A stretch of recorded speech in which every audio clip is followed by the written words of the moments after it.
Hi guys, welcome to very first Advanced Java tutorial. Before we getting started with Advanced Java tutorial, first I just want to know you should have core Java knowledge to get understand these topics what we're going to discuss in this series of tutorial. And guys, if you have the knowledge of core Java, that will be more than enough. And if you don't have the knowledge, please go through my core Java tutorial. So I have given very easy examples you can understand, and I think there are 20 videos around we have for core Java tutorial. If you go on through them, then it will be good to understand. And I'll show you what and all topics we covered in core Java, that so that you can get to know the better idea. So these are all the topics we covered in core Java. So from the very basic concepts of core Java to we covered the collection framework till the collection framework. We covered all the topics and have given very small examples for you. And if you take any for suppose if you take one class, so I have given very small examples so that you can able to remember easily and for programming point of view. And if you just gone through my core Java video tutorial, then it will be more than enough for you to clear the interviews. So I have given examples in terms of interview point of view. So please go through the core Java tutorial first. And if you have the knowledge on core Java, that is good enough, then you can directly jump into the advanced Java tutorial. So in advanced Java, what we're going to develop is we're going to develop a dynamic web pages. What is a dynamic web page? A dynamic web page is called, suppose if you have websites like Facebook or Gmail or LinkedIn or any website if you're looking, these are all called as dynamic web pages. So let me show a Gmail example. So these the Gmail login page.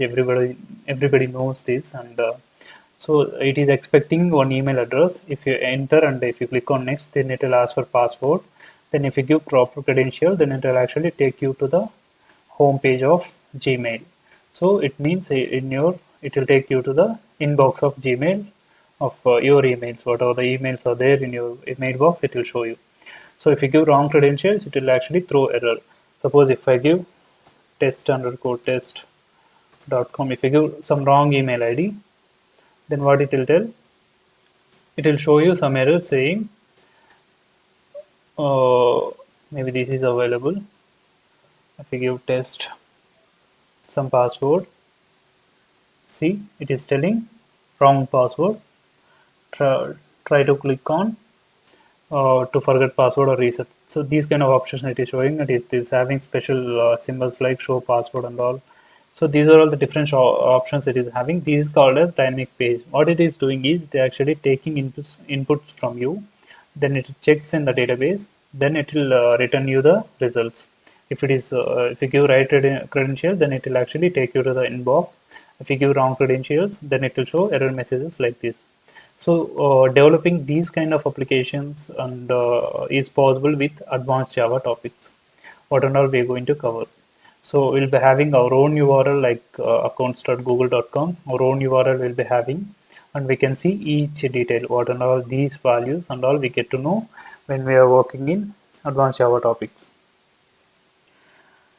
So what and all required here? First we need a UI page, then we need a data in database. So a data in database and the UI page. To make communication in between, we need to write a Java communication program. To consolidate,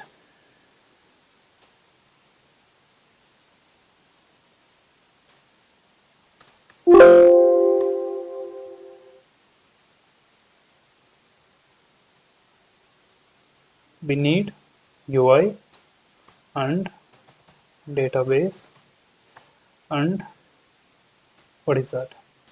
Java database connectivity. Java with database I'll mention here. DB I can mention as a database. So we need UI and database, and Java how we actually communicate with database to make the validations. So these are all the topics we're going to cover in advanced Java tutorial. I just make you simple understanding here. We can I'll detail you what and all topics in detail we'll be having here in advanced Java. There are only three platforms we have. One is J2 SE, J2 EE, J2 ME. So only we have three different types of platforms we have in Java.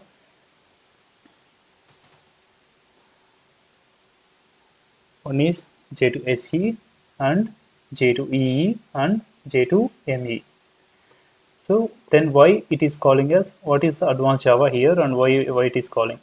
So the reason advanced Java people are calling is to like they know core Java and they are learning advanced topics of core Java. So that is the reason people are calling advanced Java, but really there is no word called as advanced Java. Advanced Java means developing these kind of applications is called as advanced topics they will be thinking and they will be calling as advanced Java, but it's not recommended you to call it as advanced Java. So if you don't want to call advanced Java, so what is the actual and original keyword to you call the advanced Java? That is called as J2EE, which is Java Enterprise Edition.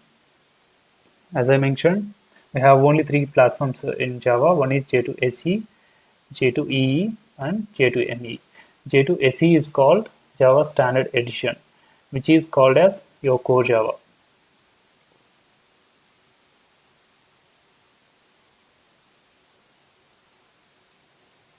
Let me remove this.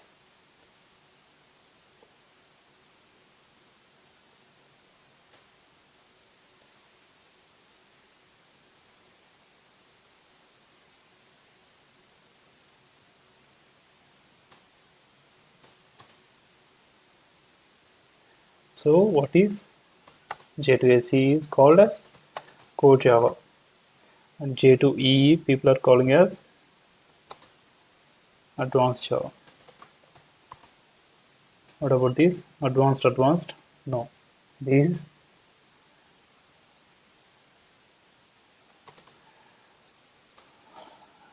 mobile edition. Mobile edition or micro edition. You can call it either way. Micro or mobile edition. So the real terms is J2SE means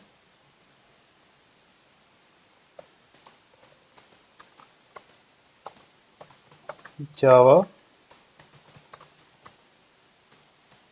Standard Edition.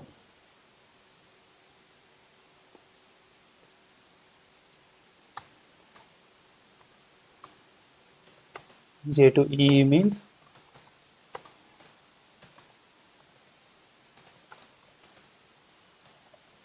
Java Enterprise Edition. J2ME means, as we discussed earlier, Java Micro or Mobile.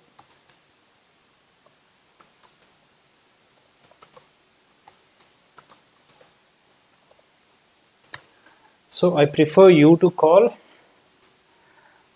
in interviews. If you go, then you can just mention there are three types of platforms we have in Java. One is J2SE, which is Java Standard Edition, and J2EE, Java Enterprise Edition, and J2ME, which is Java Micro or Mobile Edition. Now we are going to discuss about J2EE, which is covers these topics. So mobile edition, which is about developing mobile applications using Java programming language. So this we are not going to cover in this series of tutorial. And the reason it is not preferred is because people are not using this edition in real time. So people are using only J2SE and J2EE. And well, so J2SE, you can ask this question maybe like people are new to Java, so they can ask, can I learn J2EE directly without having J2SE knowledge? The answer is no. You just need to have, you must need to have the knowledge of J2SE, which is core Java knowledge you should have. Then only you can understand J2EE, which is advanced topics of Java. First, you just need to know the basic concepts of Java, Then only you can understand the advanced Java topics. So the basic topics like, so if you see my previous video tutorial, there we can see the concepts like, so these are all the topics I have covered in my core Java tutorial. Guys, if you don't know core Java, please go through it. And if you have any uh, basic knowledge, and if you want to have very example oriented uh, programs, and if you have more hands-on experience in core Java, then just go through my videos and practice these programs, whatever I practiced or I mentioned over here. These programs are more than enough for you to get very deep into the core Java. Then you can easily clear the interviews with these knowledge. So just go through my core Java tutorial. There are around 20 videos are there. It's not even much longer videos. It's a very short period videos, and it's if you just go through core Java for those 20 videos, that will be more than enough for you to get strong knowledge about core Java. Then you can easily clear interviews. I have covered all the topics what and all required for interviews. And coming back to our topic J2EE, you must have the good knowledge. How much good knowledge you have, that will be that much good it is useful to make develop applications using J2EE. And in J2EE, we're going to cover about UI, either HTML. We're going to use HTML here. For database, we'll be using either MySQL or Oracle DB or DB. There are a lot of DBs we have, open source DBs. We can use either of one. And for Java with database connectivity, we'll be using JDBC, which is obvious in Java developers. So these are all the topics we're going to cover. Before we getting started with J2EE, I just want to add one more topic in this series of video tutorial, because in these times people are asking these advanced what are features of Java specifically. So we covered all the basic concepts in core Java tutorial. So these kind of enhancement to core Java. So what are the topics we covered here? It's kind of enhancement to those topics. So if you are good enough in this knowledge, then it's good to go through the latest topics, which is about features of Java. So features of Java means that it's not a basic features. It's specific to version. Suppose the features of Java 5 or features of Java 7. So it's a specific to version specific features. Java 8 or 9. So it's good to have knowledge in these topics as well. Guys, I'm telling again, make sure you should have the basic knowledge of core Java first. Then you just go through this series of tutorial. Then you can get to know all these topics. So in J2EE, first we are going to discuss about first features of specific version of Java. Then we can get into the actual topics. Thanks guys. Thanks for watching.